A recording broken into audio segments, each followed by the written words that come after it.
प्रिय विद्यार्थियों, Shri Vijay memorial senior secondary school दोरीमन्ना द्वारा आयोजित ऑनलाइन क्लास में आप सभी का हार्दिक स्वागत एवं अभिनंदन। मैं विमल कुमार गर्ग आपको इतिहास विषय का अध्ययन करवाऊंगा। आज का जो टॉपिक रहेगा इस ऑनलाइन क्लास में वह रहेगा भारत की प्रमुख प्राचीन सभ्यताएं। अब प्राचीन सभ्यताओं में सबसे पहले जिस सभ्यता की बात करेंगे वो सभ्यता है सिंधु घाटी सभ्यता। सिंधु घाटी की सभ्यता, ये अपना आज का टॉपिक रहेगा इतिहास का। ये सिंधु घाटी सभ्यता भारत की प्राचीनतम सभ्यताओं में से एक सभ्यता है। जब तक इसकी खोज नहीं हुई थी या जब तक इसका पता नहीं चला था तब तक हम वैदिक सभ्यता को ही सबसे प्राचीन सभ्यता मानते थे। लेकिन जब इसका उत्खनन हो गया, ये पुरातत्वविदों ने इनकी जानकारी प्राप्त कर ली, तब पता चला कि सिंधु घाटी सभ्यता जो है वह विश्व की प्राचीनतम 4 सभ्यता है उनमें से भी एक है। यानी कि भारत की जो सिंधु घाटी सभ्यता है वह विश्व की प्राचीनतम जो 4 सभ्यता है उन सभ्यताओं के साथ की है। ये वैदिक सभ्यता से भी पुरानी है। तो इसके बारे में हम अध्ययन करेंगे सिंधु घाटी सभ्यता के बारे में। तो कुछ बिंदु बनाकर याद करेंगे, यानी कि इनके याद करने के लिए या अपने को समझने के लिए कुछ बिंदु बनाएंगे कि इसकी खोज कब हुई और खोज किस किस आधार पर हुई और किस किस ने या किन किन व्यक्तियों के द्वारा इसका उत्खनन किया गया और इनका समय कौन सा था, यानी कि ये किस समय की सभ्यता थी और इसका नामाकरण यानी कि इसका नाम सिंधु घाटी सभ्यता किस प्रकार से पड़ा या इसे और किस नाम से जाना जाता है, इसका उद्भव किस प्रकार से हुआ, उद्भव कहां से मानते हैं और इसकी विशेषताएं क्या है और इसका विस्तार कितना हुआ और इसका क्या क्या विशेषताएं बनी, इस सभ्यता की क्या क्या विशेषताएं रही और आखिर इस सभ्यता का पतन किस प्रकार से हुआ, इन सभी के बारे में हम आज इस ऑनलाइन क्लास में अध्ययन करेंगे। तो आइए सिंधु घाटी सभ्यता के कुछ बिंदु मुख्य रूप से लेते हैं, उन एक एक बिंदु का अध्ययन अपन करेंगे। तो हम एक सारणी बनाते हैं। तो सारणी किस प्रकार से बनाते हैं, तो पहले देखिए खोज, दूसरा काल,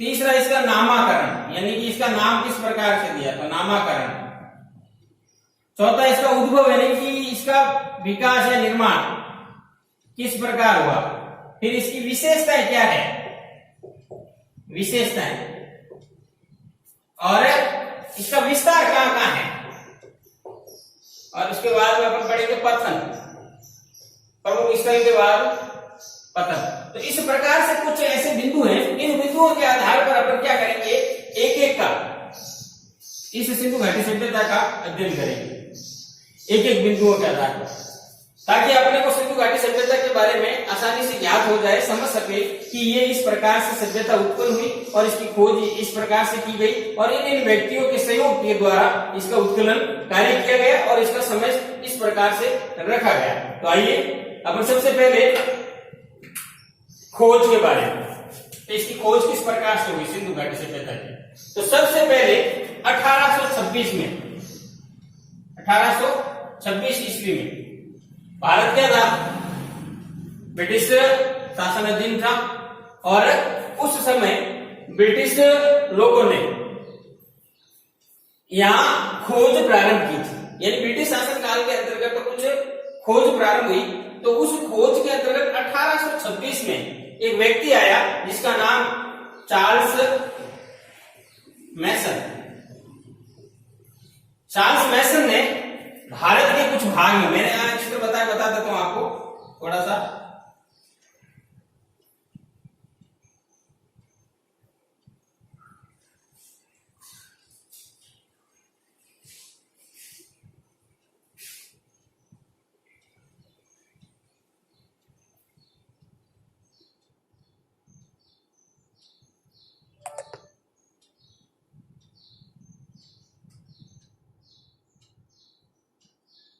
ऐसे बता रहे हैं केवल चित्र के लिए। तो ये भारत का पूर्व जो ये भाग, पश्चिमी भाग भारत का, पश्चिम और उत्तर कह सकते हैं, इस भाग के अंतर्गत वर्तमान भारत का स्थान, ये जो स्थान है, इस स्थान को हम पश्चिमोत्तर भारत के नाम से जानते हैं। पहले उस समय ब्रिटिश शासन था तो ये भारत के अधीन था, तो यहाँ पाकिस्तान नाम का कोई देश नहीं था, अफगानिस्तान वगैरह कुछ नहीं थे। तो इस प्रकार से ये प्राचीन समय के अंतर्गत देखा जाता है। तो पश्चिम और उत्तर भारत इस भाग के अंतर्गत 1826 के अंतर्गत, कब 1826 के अंतर्गत चार्ल्स मैसन नाम का जो व्यक्ति घूमने आया, यहाँ भ्रमण करने के लिए आया, तब उनको कुछ दिखाई दिए। क्या दिखाई दिए? टीले। क्या दिखाई दिए? टीले। तो इन टीलों को उन्होंने क्या किया? देखा, तो उसको कुछ महसूस हुआ कि यहाँ कुछ हो सकता है, ऐसा उसने देखा। तो उस ने जो टीले देखे, उन टीलों के बारे में जानकारी 1826 में एक पत्रिका या अखबार कह सकते हैं माध्यम से उसने बताया। उस पत्रिका का नाम क्या था? Narrative of journey. क्या नाम था? Narrative of journey. यानी कि इस पत्रिका के माध्यम से उसने सबसे पहले 1826 में चार्ल्स मैसन ने यह कहा कि पश्चिमोत्तर भारत के अंतर्गत ये टीले जो बने हुए हैं, यहाँ कुछ अवशेष हो सकते हैं। उसके बाद क्या हुआ? यहाँ पर कोई विशेष जानकारी नहीं हुई, केवल इतना सा पता चला था कि इस व्यक्ति ने इस समय ये बताया। फिर 1826 के बाद 1856 में देखिए, वर्तमान पाकिस्तान के अंतर्गत कराची समुद्र तट की तरफ और लाहौर, ये दो शहर थे। ये कराची पाकिस्तान के अंतर्गत है और ये लाहौर, ये दो शहर है। इन दो शहरों के मध्य ब्रिटिश समय में दो इंजीनियरों को रेल लाइन बिछाने का कार्य दिया गया। रेल लाइन बिछाने का, यानी कि ये लाहौर और ये कराची, इन दोनों शहरों के मध्य ब्रिटिश समय में, यानी ब्रिटिश काल के अंतर्गत रेल बिछाने का कार्य, यानी व्यापार करने के माध्यम से, व्यापार के उद्देश्य से, उस उद्देश्य को पूर्ति के लिए, यहां से यहां तक जाने के लिए उन्होंने रेलवे लाइन बिछाने का कार्य दिया। अब वो किसको दिया? तो रेलवे लाइनें जो बिछाने का जो कार्य करते हैं, वो कौन करते हैं? इंजीनियर करते हैं। कौन करते हैं? इंजीनियर। तो ये दो इंजीनियरों को दिया गया ये कार्य, कहां से कहां तक?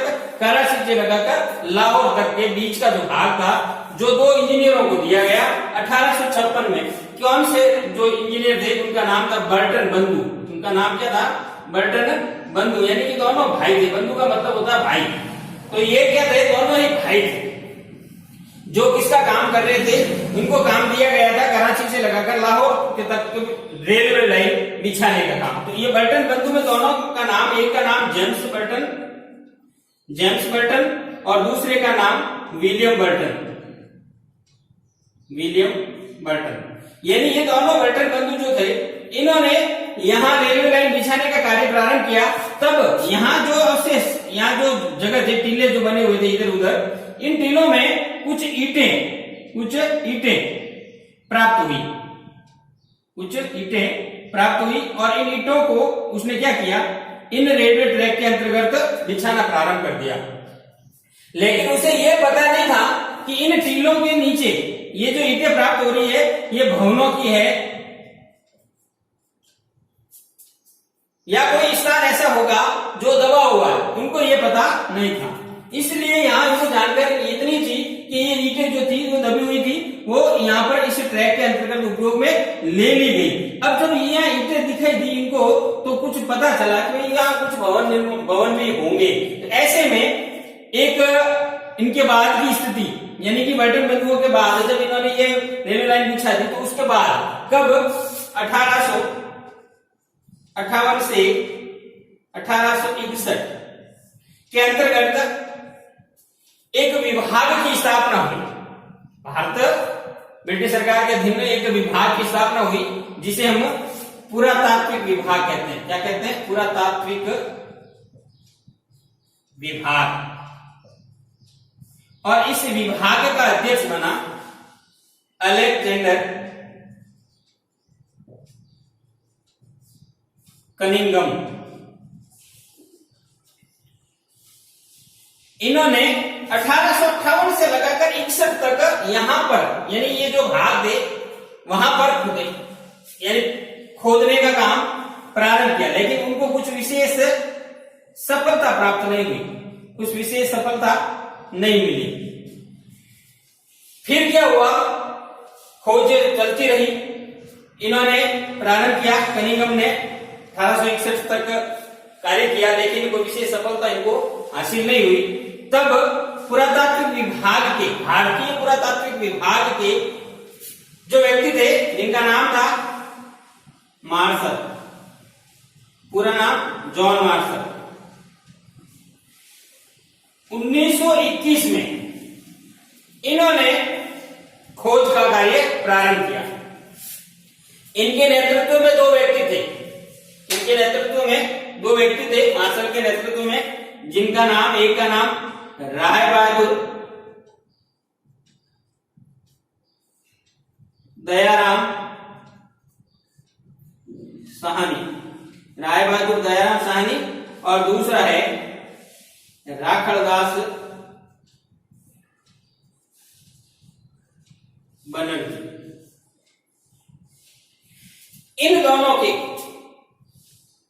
साथ लेकर, किसने, जॉन मार्शल ने इन दोनों को साथ लेकर इस सभ्यता की खोज करना प्रारंभ किया, इस सभ्यता की खोज करना प्रारंभ किया।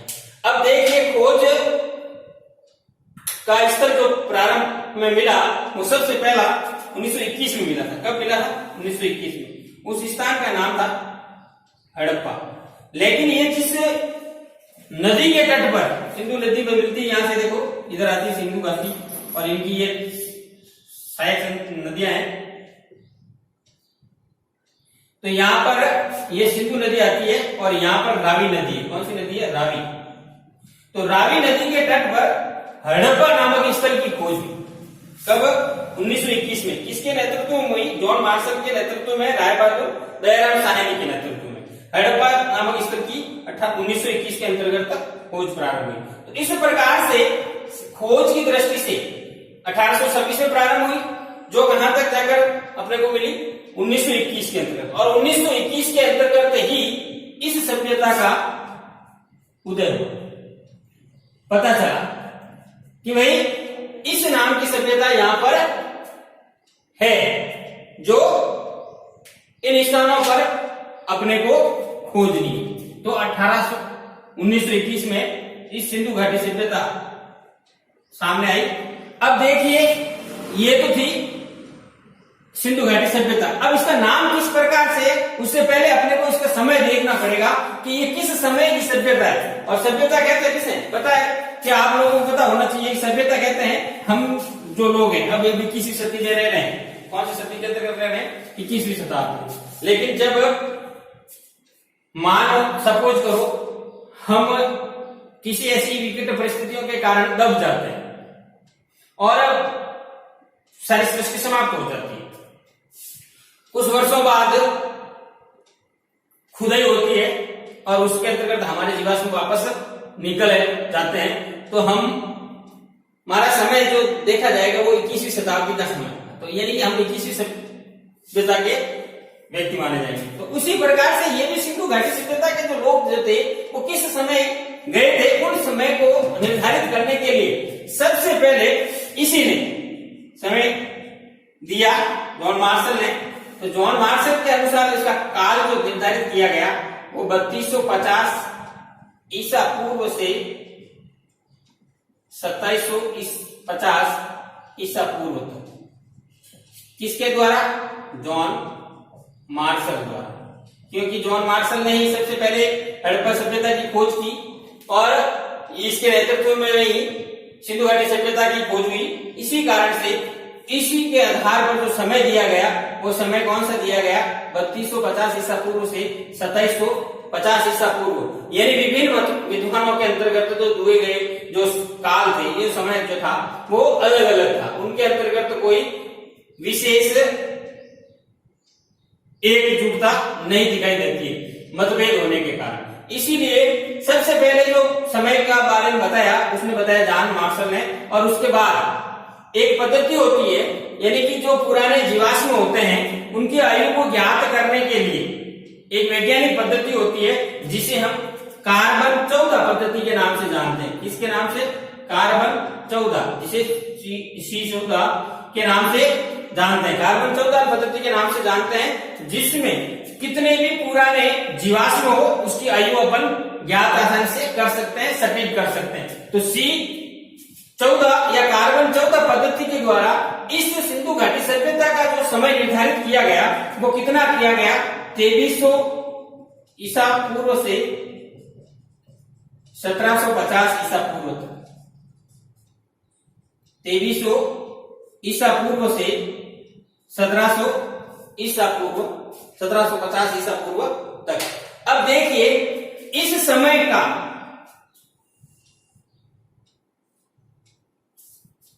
भारतीय पुरातत्व विद जो थे डीपी अग्रवाल,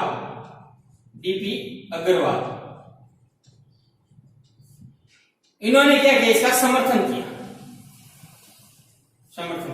यानी कि ये जो C या कार्बन 14 जो पद्धति है, इस पद्धति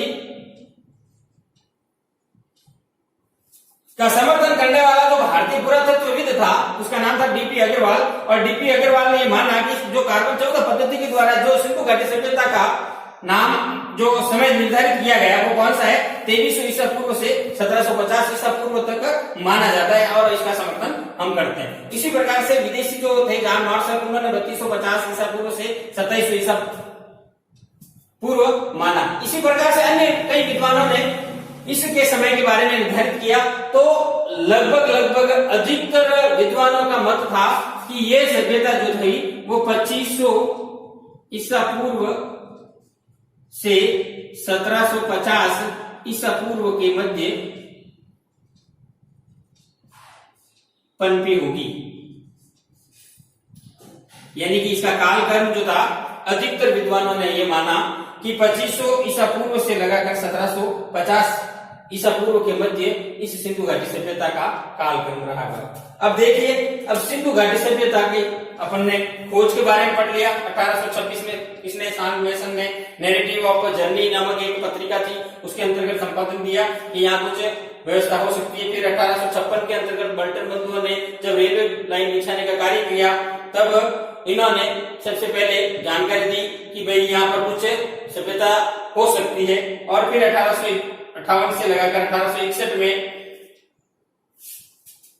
अलेक्जेंडर कनिंघम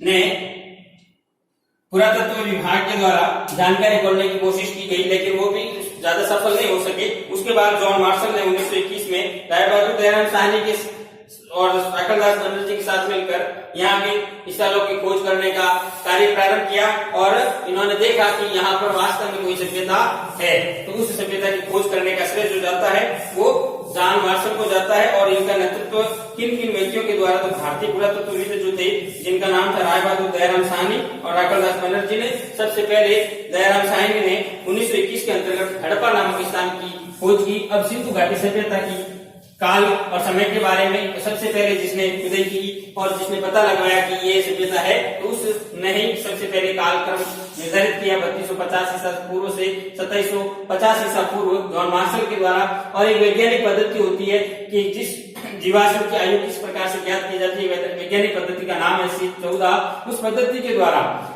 ये जानकारी मिली कि इस सभ्यता का जो कालक्रम था वो 2300 ईसा पूर्व से 1750 ईसा पूर्व के मध्य माना गया। इसका समर्थन करने वाले भारतीय पुरातत्वविद जो थे उसका नाम था डीपी अग्रवाल। और डीपी अग्रवाल ने इसका समर्थन किया कि इस वैज्ञानिक पद्धति के द्वारा जो दिया गया कालक्रम है या जो समय है वो सही है, तो ऐसा माना गया। फिर भी कई विद्वानों के अंतर्गत कालक्रम के बारे में मतभेद होने के कारण जो व्यवस्थित जानकारी प्राप्त हुई और एक समय निर्धारित किया गया 2500 से 1750 ईस्वी के मध्य ये सभ्यता मानी जाती है। अब देखिए इसका नामकरण, यानी कि इसका नाम किस प्रकार से सिंधु घाटी सभ्यता रखा गया।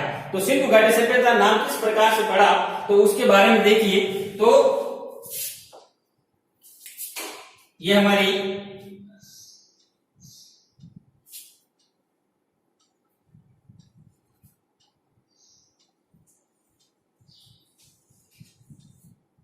देखिए,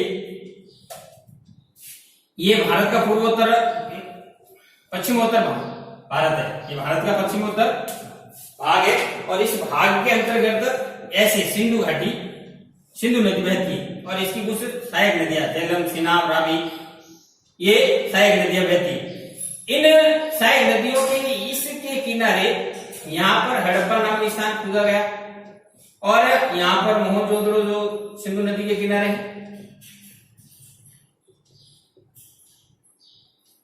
और एक यहाँ पर स्थान है चूंदड़ो। तो ये स्थान जो खोजे गए थे, ये इस सिंधु नदी के आसपास और इसी के सहायक नदियों के आसपास खोजे गए अधिकतर भाग उस समय, कब 1921 के आसपास। तो सिंधु नदी के आसपास खोजे जाने के कारण इस सभ्यता का नाम क्या रखा गया? सिंधु घाटी सभ्यता। लेकिन पुरातत्वविद ये कहते हैं कि नदी के किनारे मिली है। जब बाद में और भी अनेक स्थान खोजे गए, जैसे इधर, इधर, इधर और इधर, तो ये अनेक सारी नदियां के मुहाने मिले, अनेक सारी जगहों पर ये मिले। तो कहा कि भाई ये तो सिंधु घाटी सभ्यता हो नहीं सकता, तो फिर क्या किया जाए? तो जो स्थल पहले खोजा गया उस स्थल के नाम पर इस सभ्यता का क्या रख दिया जाए? नाम रख दिया जाए। तो सबसे पहले जो स्थल खोजा गया था वो रावी नदी के तट पर, जो वर्तमान में पाकिस्तान के अंतर्गत है और पाकिस्तान का एक पंजाब नामक प्रांत है। कौन सा प्रांत है? पंजाब। और पंजाब के अंतर्गत भी एक जिला है जिसका नाम है मोट गोमरी। उस जिले के अंतर्गत पड़ता है हड़प्पा और उस हड़प्पा की खुदाई 1921 में भारतीय पुरातत्वविद दयाराम साहनी या डी.आर. साहनी भी कह सकते हैं, उसने खोज की। किसकी? हड़प्पा की। और एक साल बाद इसको उल्टा कर लेते हैं, आर.डी. लिख देते हैं। डी.आर. का मतलब दयाराम साहनी और आर.डी. का मतलब राखड़दास बनर्जी। तो इस प्रकार से हम नाम भी याद आसानी से कर सकते हैं। उसने खोज की मोहनजोदड़ो की राखड़दास बनर्जी ने और हड़प्पा की खोज दयाराम साहनी ने। तो पहला जो स्थल खोजा गया उस स्थल के नाम से इसका नाम क्या रखा गया? हड़प्पा सभ्यता। क्या रखा गया? हड़प्पा सभ्यता। तो देखिए, इसके दो नाम सामने निकल के आ गए अपना। पहला नाम सिंधु घाटी सभ्यता, दूसरा हड़प्पा सभ्यता। लेकिन एक और नाम है इसका, तो नामकरण के बारे में आपको बता दिया। पहला नाम सिंधु सभ्यता या सिंधु घाटी सभ्यता, दूसरा नाम हड़प्पा सभ्यता, इसे हड़प्पा सभ्यता के नाम से भी जानते हैं। और तीसरा नाम है कि देखिए, अब यहां पर भी स्थलों के अंतर्गत भी प्राप्त हुआ है। तो यहाँ एक नदी बहती है जिसका नाम है सरस्वती नदी। क्या है? सरस्वती नदी। तो भारत के अंतर्गत सरस्वती नदी जो बहती है, इस नदी के किनारे भी अनेक सारे स्थल प्राप्त हुए हैं, जैसे कालीबंगा, बेनीबंगा, ये इस प्रकार के जो स्थान है, जो इस नदी के किनारे होने के कारण इसको ये भी कहा जाता है सिंधु सरस्वती सभ्यता। सिंधु सरस्वती सभ्यता। तो ये तीन इसके नाम निकलकर सामने आ गए, सिंधु घाटी सभ्यता, हड़प्पा सभ्यता और सिंधु सरस्वती सभ्यता। अब इसके उद्भव यानी कि निर्माण या इसका विकास किस प्रकार हुआ उसके बारे में तो विकास देखते हैं। दो प्रकार के मत अपने सामने हैं, एक विदेशी और एक स्थानीय। उद्भव के बारे में दो मत, पहला विदेशी मत और दूसरा स्वदेशी मत या स्थानीय मत कह सकते हैं। स्थानीय मत, विदेशी मत में कि इसकी उत्पत्ति विदेशी से, जैसे कि विदेशी से मतलब कि सुमेरियन या मिस्र या नील सभ्यता। और स्थानीय मत में जैसे द्रविड़ और आर्य। लेकिन महत्व ज्यादा स्थानीय में द्रविड़ को दिया जाता है और इसको महत्व कम दिया जाता है आर्य। अब इनके बारे में कि ये विदेशी जो लोग थे सुमेरियन मानने वाले कौन कौन थे, तो मार्शल,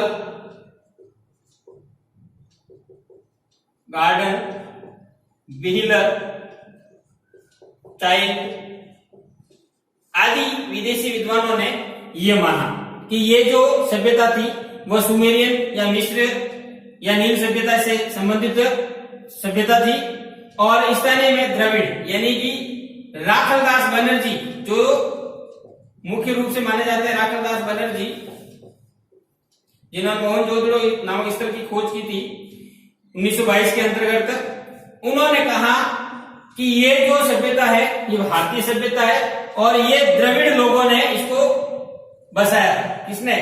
द्रविड़ लोगों ने। और सबसे महत्वपूर्ण बात यही सामने आती है कि ये अन्य सभी सभ्यताओं से प्राचीन सभ्यता होने के कारण राखलदास का मत सर्वमान्य माना जाता है। और आर्य की बात करते हैं तो आर्य की बात करने वाले जो व्यक्ति है वो कौन है? लक्ष्मण स्वरूप, कुशालकर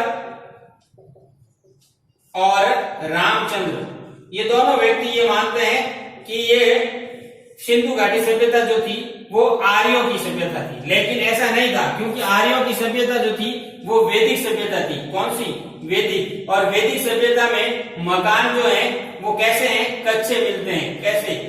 कच्चे। और यहाँ पर सारे मकान जो थे वो कैसे थे? पक्के थे, भवन निर्माण था। तो ऐसे कैसे हो सकता है कि वैदिक सभ्यता के मकान कच्चे थे? अगर पक्के मकान बनाने का ज्ञान था तो वो वैदिक सभ्यता के अंतर्गत कच्चे मकानों में किस प्रकार से रहे। इसलिए इनका मत जो था वो अमान्य माना जाता है और इनका मत को ही महत्वपूर्ण स्थान दिया जाता है। राखलदास बनर्जी के द्वारा द्रविड़ जो मत माना गया। आइए उद्भव यहां तक आज अपन पढ़ लेते हैं, इसके बाद नेक्स्ट कालांश के अंतर्गत आपको पढ़ा दिया जाएगा। आज के लिए इतना ही, धन्यवाद।